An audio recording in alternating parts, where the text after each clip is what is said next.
Welcome to the dark world of scary stories. A place where every sound is a premonition of the unknown, and every shadow is a step into another dimension. If you're ready to open the door to the scariest secrets, subscribe to the channel and don't forget to hit the bell, because the scariest is yet to come. Turn on the light and let's begin. Shadows of the Smith's Farm, in the town of Edita, Texas. There is a small farm that does not attract attention. But once, in the mid-1950s, this farm became the site of a horror that is still talked about among the locals. The owner, John Smith, seemed like an ordinary farmer. His children, Thomas and Katie, were as ordinary as he was. They raised livestock, harvested crops, and even helped the local residents in tough times. But one evening, everything changed. It started when John and his family began hearing strange sounds coming from the forest behind their farm. At first, they thought it was just the noises of wild animals, but the sounds grew increasingly frightening. These weren't just screams, but rather voices calling them by name.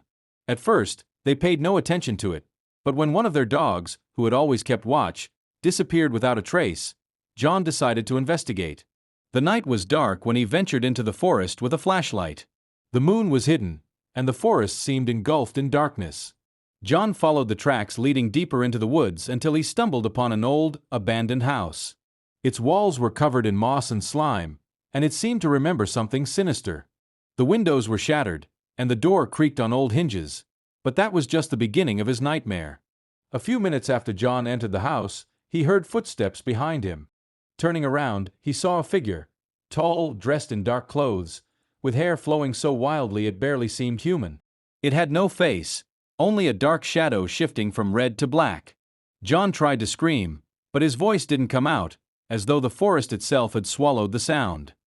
He fled back to the farm, but the figure followed him. Each step John took felt heavier, as though the earth was swallowing him. He reached the farm and rushed inside, locking all the doors and windows. But the horror didn't stop. The windows trembled, and cold fingers of the terrifying creature slipped through the cracks in the walls.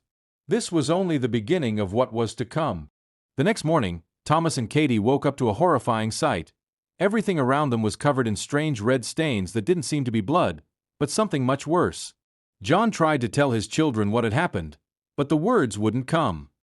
He was silent, with eyes that had seen no light, looking like a man who had seen something that shattered the mind. That evening, as the sun began to set behind the horizon, the farm turned into a true battlefield of shadows.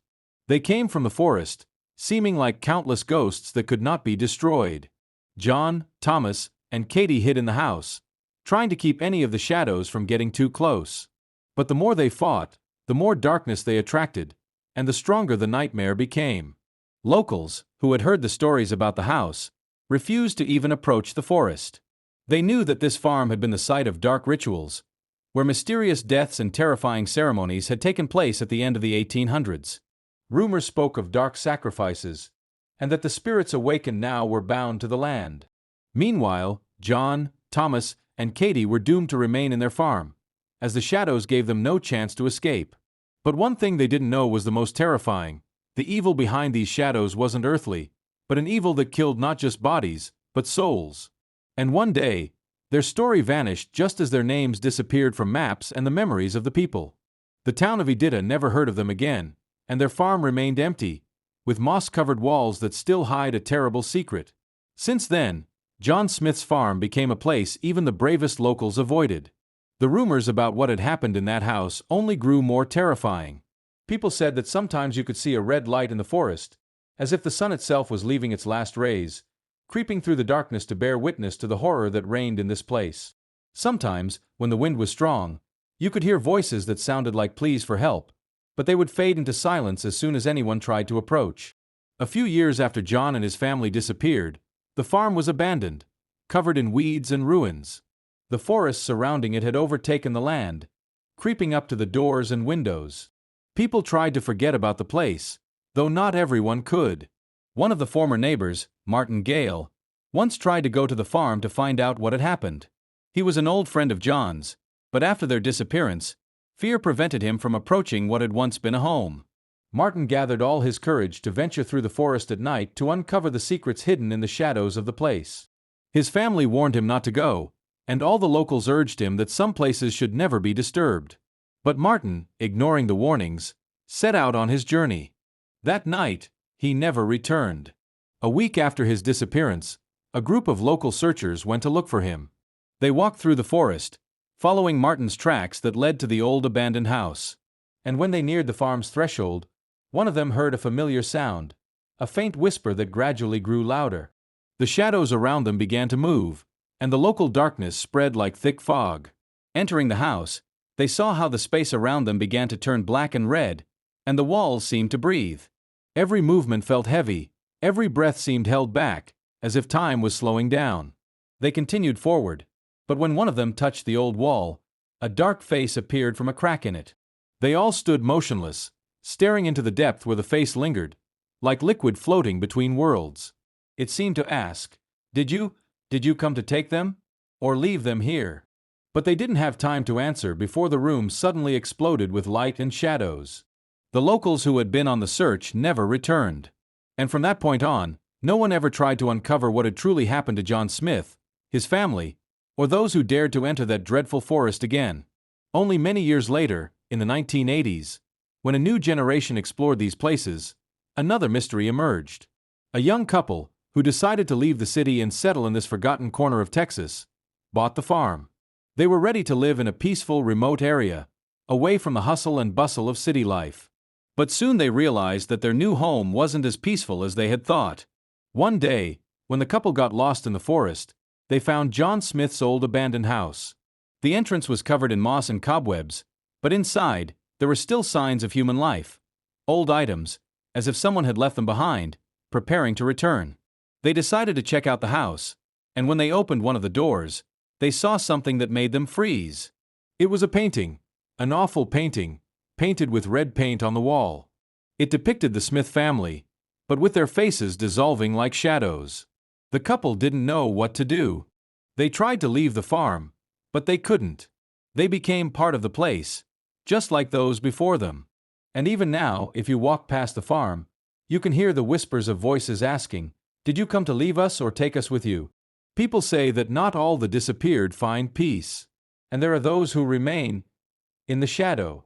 The days passed, and the Smith farm remained the same dark, forgotten place as before. Those who had heard about its mysterious history avoided it by many miles. But with each passing year, more and more locals began to forget the terrifying events that had occurred there, and new people arrived who were unaware of the past horrors. Yet even among them, there were those who couldn't shake the feeling that dark shadows still roamed the forest, watching anyone who approached.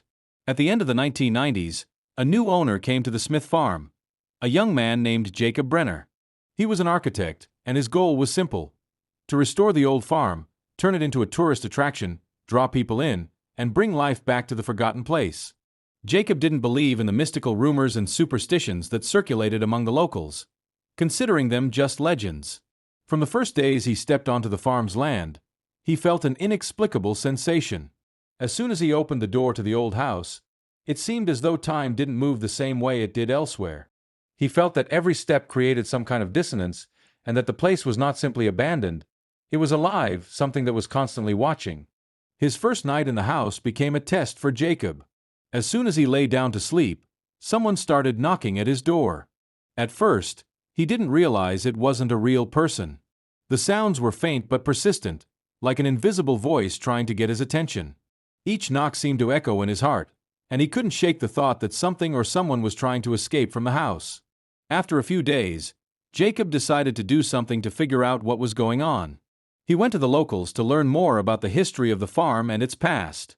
The old people who lived nearby began to tell him about the terrifying events, the disappearance of John Smith and his family, and how the place became enveloped in dark energy after that. "We all know this place isn't ordinary," said an old woman when Jacob asked her about the farm. "If you want to live here, you must be ready for it to claim you. This place will change you, and not for the better. Everyone who has been here has either disappeared or become part of it." Jacob couldn't believe it.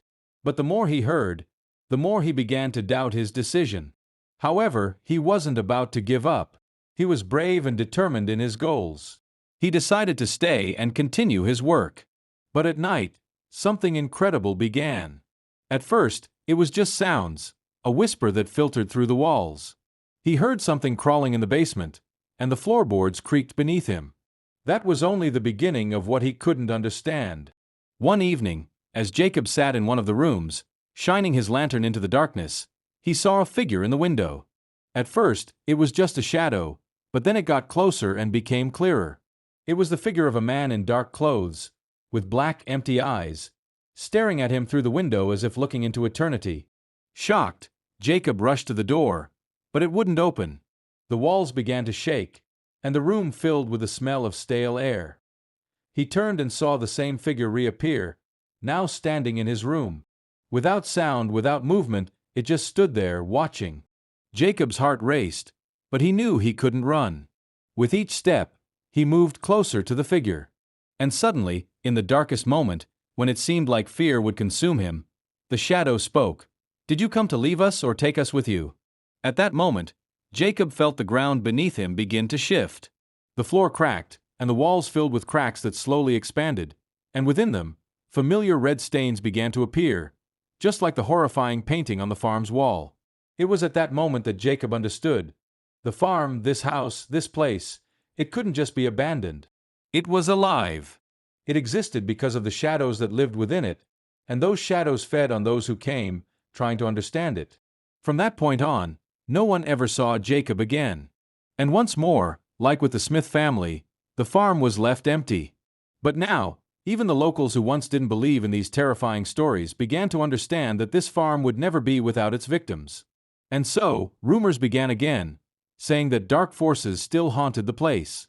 And if anyone dared to pass through the forest at night, they might hear the whispers of shadows asking, "Did you come to leave us or take us with you?" Since the time Jacob disappeared, the village remained the same as it had been.